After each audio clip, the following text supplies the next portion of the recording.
Pemadam, Ustaz! Pemadam.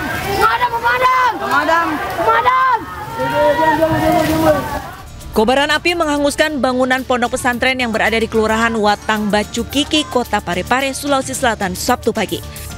Asrama yang terbakar ini merupakan asrama putra milik pondok pesantren Zubdatul Asrar Nahdlatul Ulama Lapa Angin. Kejadian berawal saat seluruh santri yang sedang mengaji di masjid tiba-tiba melihat api di atap asrama dan melebar hingga merembet ke asrama lainnya. Akibat kejadian ini, 3 bangunan asrama pondok pesantren hangus terbakar. Sementara api berhasil dipadamkan. Setelah 5 unit mobil pemadam kebakaran datang ke lokasi, api berhasil dipadamkan. Dugaan sementara, kebakaran disebabkan korsleting listrik. Bilang kegiatan lewat setengah jam, baru keluarlah api di tengah. Itu berasal dari KWH. Listrik ya? KWH listrik yang terbakar. Karena di sini asramanya pakai kayu, mungkin langsung besar. Pertamanya di tengah, satu besar. Tidak ada korban jiwa dalam peristiwa ini. Kini puluhan santri kehilangan tempat tinggal, pakaian, serta buku pelajaran mereka. Dari Parepare, Sulawesi Selatan, Erwin Eka Pratama, iNews melaporkan. Dan pemirsa, ini sore berikutnya akan dilanjutkan oleh rekan saya Arlista Hadi. Halo Arlista, ada informasi apa lagi di iNews sore nanti? Halo, selamat sore Diandra dan pemirsa. Untuk iNews sore akan kembali hadir menghadirkan beberapa informasi menarik lainnya. Di antaranya,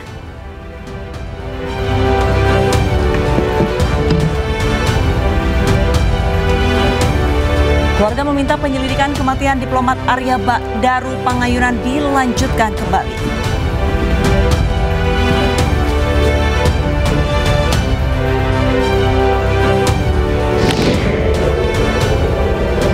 Kelompok militan Houthi Yaman menembakkan rudal balistik ke Tel Aviv, Israel.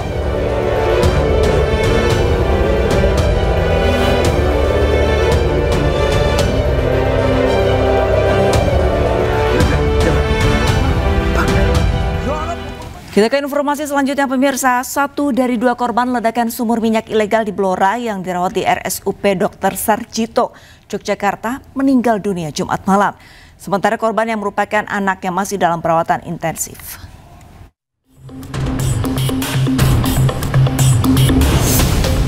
Setelah dirawat di unit luka bakar sejak hari Senin tanggal 18 Agustus lalu, salah satu korban ledakan sumur minyak ilegal bernama Yeti meninggal dunia pada Jumat malam. Jenazah korban kemudian dibawa ke rumah duka pada hari Sabtu dini hari. Korban mengalami luka bakar hingga 76%, sedangkan anaknya Abu Dhabi mengalami luka bakar 63%. Keduanya tinggal di rumah yang hanya berjarak sekitar 15 meter dari sumur minyak ilegal. Pihak RSUP Dr. Sarjito mengatakan korban meninggal dunia akibat luka bakar yang parah. Kondisi pasien Ibu Y ini memang kategori cukup berat, dan karena kondisi klinisnya berat sehingga upaya penyelamatan beliau belum mampu dilakukan. Sementara Abu Dhabi, anak korban yang juga dirawat di RSUP Dr. Sarjito Yogyakarta, masih berada dalam masa kritis. Dari Sleman, Daerah Istimewa Yogyakarta, Heru Trijoko melaporkan. Sebelumnya Bupati Blora telah menggelar rapat 3 pilar dan ESDM untuk menutup semua sumur masyarakat yang ada di Blora sebelum izin keluar. Hingga kini polisi telah memeriksa 23 orang saksi terkait peristiwa tersebut.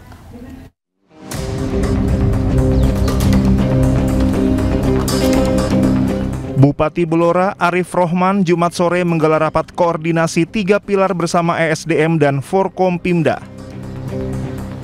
Dalam rapat tersebut membentuk tim untuk bersama-sama mengatasi insiden sumur minyak masyarakat ilegal di Desa Gandu yang menyebabkan korban jiwa dan luka bakar serius. Hasil rapat 3 pilar telah memutuskan ribuan sumur masyarakat ilegal di Blora akan ditutup sampai ada izin dari pihak terkait. Hal ini untuk mengantisipasi kejadian serupa di Kabupaten Blora. Rakor tadi kita sudah menyepakati, kita tuangkan juga tadi dalam maklumat bahwa terkait dengan sumur masyarakat yang belum berizin harus memenuhi ketentuan. Tidak boleh untuk dilakukan eksplorasi dulu sampai nantinya izin legalnya ini terbit. Dan kita nanti segera koordinasi dengan SDM, dengan provinsi juga, identifikasi terhadap sumber-sumber masyarakat ini kita lakukan, nanti kita usulkan, tim akan datang, akan menilai mana yang boleh, mana yang tidak dengan ketentuan tentunya sesuai dengan prosedur yang ada. Sementara saksi yang diperiksa, pihak kepolisian bertambah menjadi 5 orang. Sementara total semua saksi yang sudah diperiksa berjumlah 18 orang yang terdiri dari masyarakat, perangkat desa, dan pelaku pengeboran sumur minyak masyarakat. Ini ada penambahan 5 saksi lagi. Kemarin 13, sekarang 5 saksi, totalnya ada 18 saksi. Itu saat ini sudah ada yang dinyatakan sebagai tersangka atau belum kan? Sementara masih pendalaman terhadap peran-peran mereka seperti apa, baik itu dari masyarakat, saksi dari perangkat desa maupun saksi ahli dari pihak utama. Hingga kini tim terkait masih menelusuri tumpahan minyak dari titik sumur agar bisa mengambil langkah cepat mengatasi pemadaman api. Dari Blora, Jawa Tengah, Heri Purnomo, iNews melaporkan. Tim forensik mengungkap bahwa terdapat luka benda tumpul pada jenazah Kepala Kantor Cabang Bank BUMN Muhammad Ilham Pradipta yang jenazahnya ditemukan di persawahan di Kabupaten Bekasi, Jawa Barat. Sementara itu, ahli psikologi forensik menyebut kasus ini merupakan pembunuhan berencana dengan kalkulasi yang matang.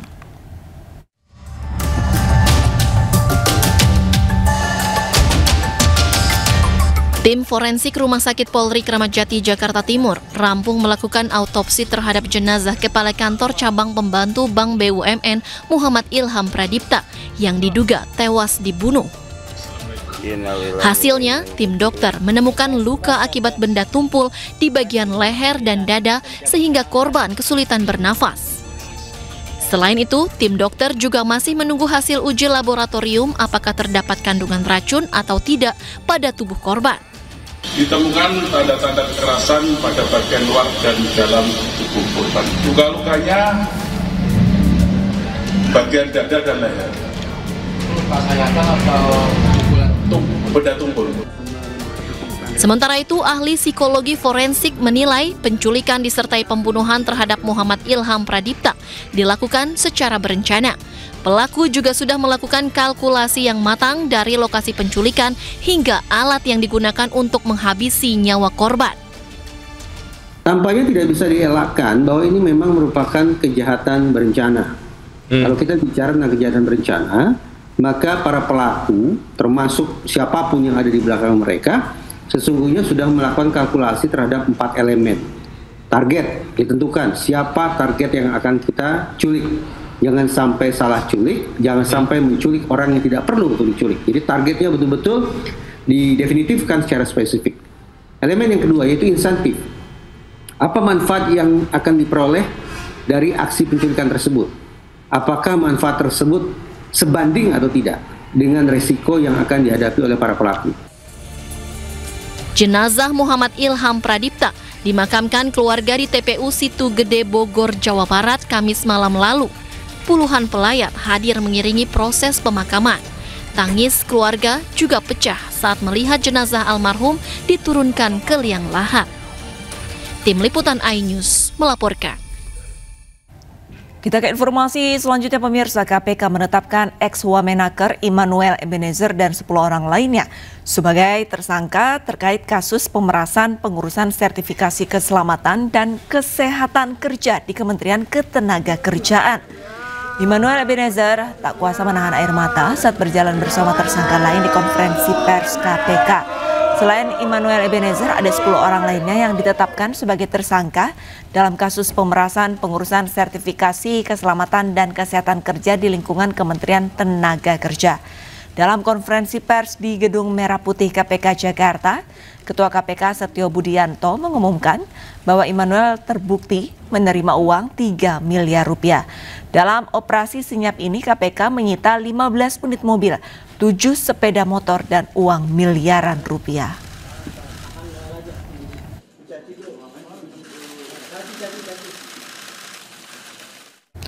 KPK mengungkap Noel bersama 10 tersangka lainnya terbukti memeras para pekerja dalam proses pengurusan sertifikasi dengan biaya lebih tinggi dari harga resmi, dari Rp275.000 menjadi Rp6 juta. adanya dugaan ya suap atau pemerasan awalnya di Kementerian Tenaga Kerja gitu. Karena ada informasi dari masyarakat itu tenaga kerja itu buruh itu pada saat mengurus. Jadi ada, saya gambarkan gini simpelnya. Ini ada pihak pekerja atau buruh. Kemudian di tengahnya ini ada PJK3, Perusahaan Jasa Keselamatan Kesehatan Kerja. Dan di sini ada Kementerian Tenaga Kerja di Direktorat Jenderal Bina Pengawasan. Nah, gitu ya. Nah, ini 3 pihak. Nah, 3 pihak ini yang harus bayar 6 juta, yang seharusnya Rp270.000 gitu. Walaupun Noel membantah terlibat dalam kasus pemerasan, namun KPK mengungkap Noel bersama 10 tersangka lainnya terbukti memeras para pekerja melalui markup atau penggelembungan biaya sertifikasi.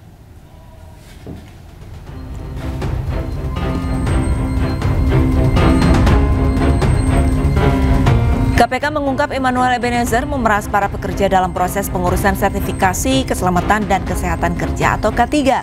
Noel dan para tersangka di Kemenaker menaikkan tarif sertifikasi K3 dari yang seharusnya hanya Rp275.000 menjadi Rp6 juta. Markup atau penggelembungan ini naik berkali-kali lipat menjadi sekitar 2.082%.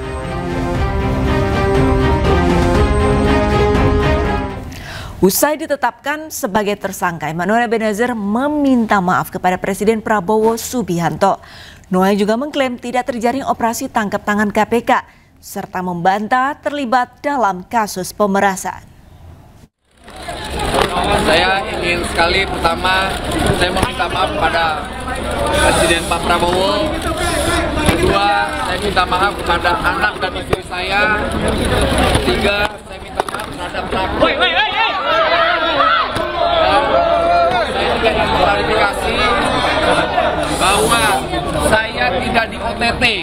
Pertama itu, kedua, kasus saya bukan kasus pemerasan, agar narasi di luar tidak menjadi narasi yang kotor yang memberatkan saya. Dan kawan-kawan yang bersama saya tidak ada sedikitpun kasus pemerasan.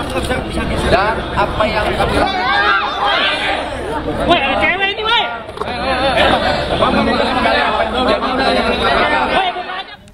Pemirsa, kita akan melihat harta kekayaan Wakil Menteri Ketenagakerjaan Emmanuel Ebenezer. Dalam laporan harta kekayaan penyelenggaraan negara atau LHKPN per bulan Januari 2025, Noel memiliki tanah dan bangunan senilai 12,14 miliar rupiah. Alat transportasi senilai 3,33 miliar rupiah. Harta bergerak lain senilai 109 juta rupiah. Sementara uang kas dan setara kas sebesar 2,02 miliar rupiah. Total harta kekayaan Wakil Menteri Ketenagakerjaan ini mencapai 17,62 miliar rupiah.